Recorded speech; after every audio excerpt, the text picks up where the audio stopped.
找你交接，赐给我上好的福分。你张开你双手，紧紧拥抱着我，你的爱情比酒更甜美，吸引我来到你交界，赐给我上好的福分。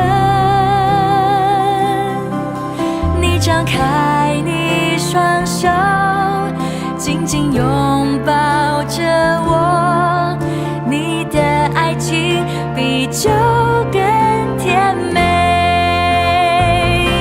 我就是你眼中的宝贝，我得着你最深的恩宠。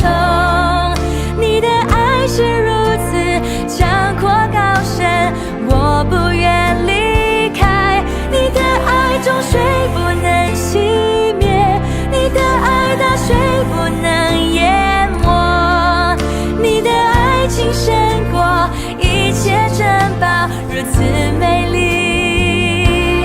耶稣。弟兄姐妹平安，很高兴在早晨我们能一起来读神的话语。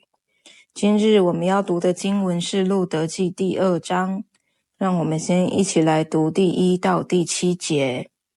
拿俄美有一个亲族，名叫波阿斯，既有钱又有地位，是她丈夫以利米勒的亲族。有一天，路得对拿俄美说：让我到田里去，我在谁的眼中蒙恩，就跟在谁的身后捡掉落的麦穗。拿俄美说：女儿，你去吧。于是路得到田里去，跟在收割工人背后捡掉下的麦穗。正巧路得捡麦穗的这块田是波阿斯的。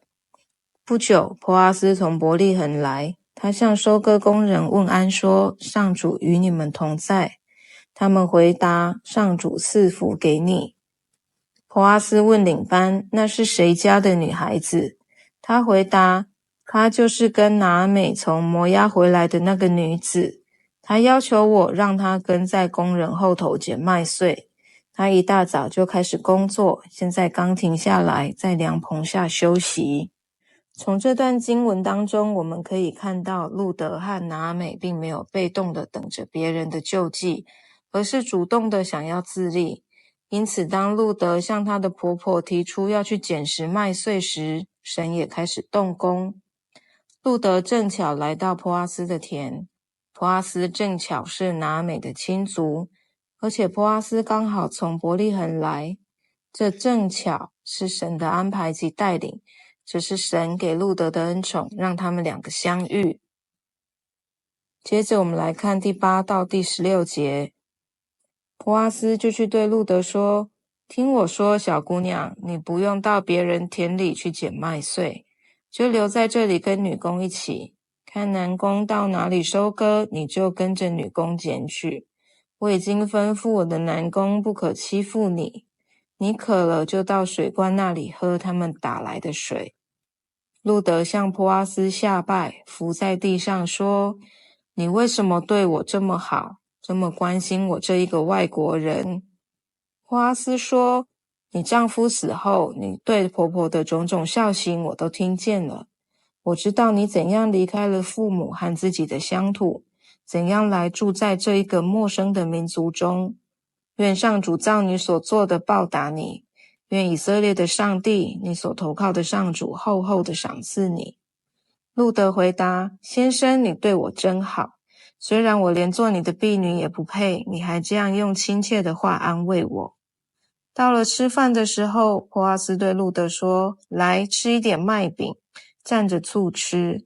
路得就跟工人们坐在一起，波阿斯递给他一些烤好的麦穗，他吃饱了，还有剩下的。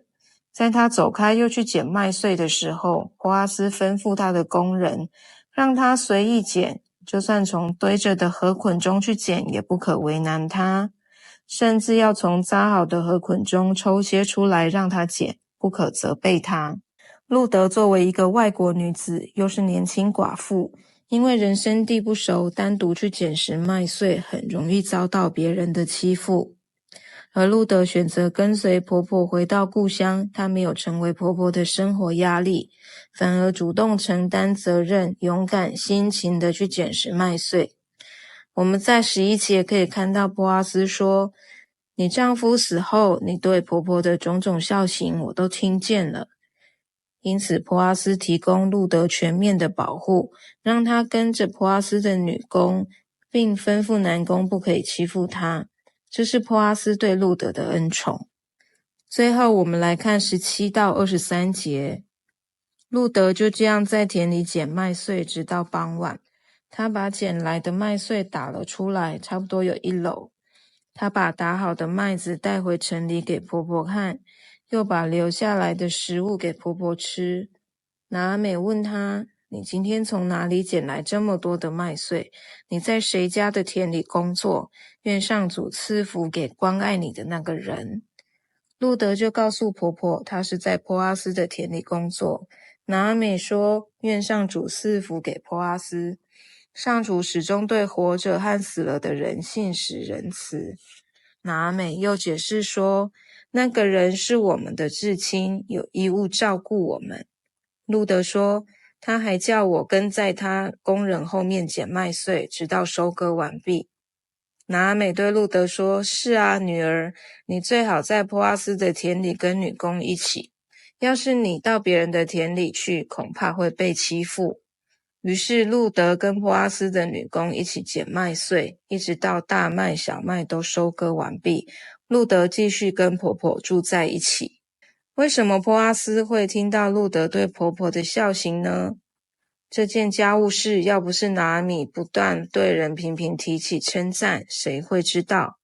这也就是为什么有人说路德记中除了记载路德之外，也在说明拿阿美是一位聪明又有智慧的婆婆。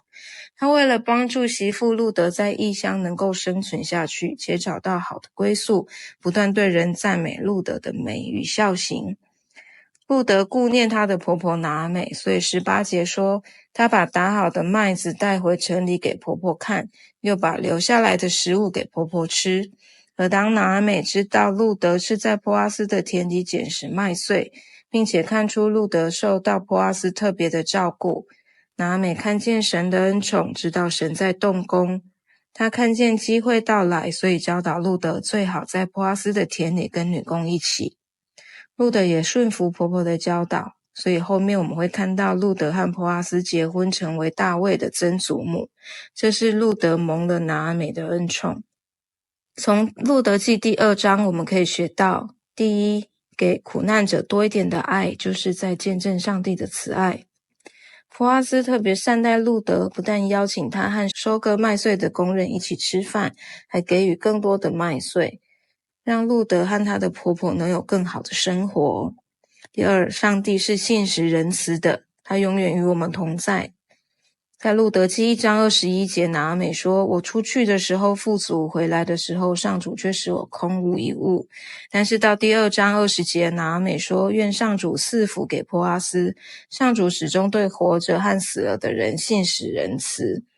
拿阿美透过波阿斯的善举经历了神，转变了自己的心，向神发出感谢和赞美。第三，生活和工作就是信仰见证，两者是分不开的。路德以行动实践了返乡前对婆婆所做的承诺，成为了美好的见证，值得我们学习，在我们的日常生活中活出我们的信仰。最后我们一起来祷告。亲爱的天父，感谢你赐给我们崭新的一天，也谢谢你赐下这安静的时刻，让我们能在这段经文中听见你的声音。愿我们今天渴慕你多过于世俗的诱惑，靠着你的话语可以刚强壮胆。恳求你祝福我们今日的工作生活都能平安顺遂。祷告是奉主耶稣宝贵的名，阿们。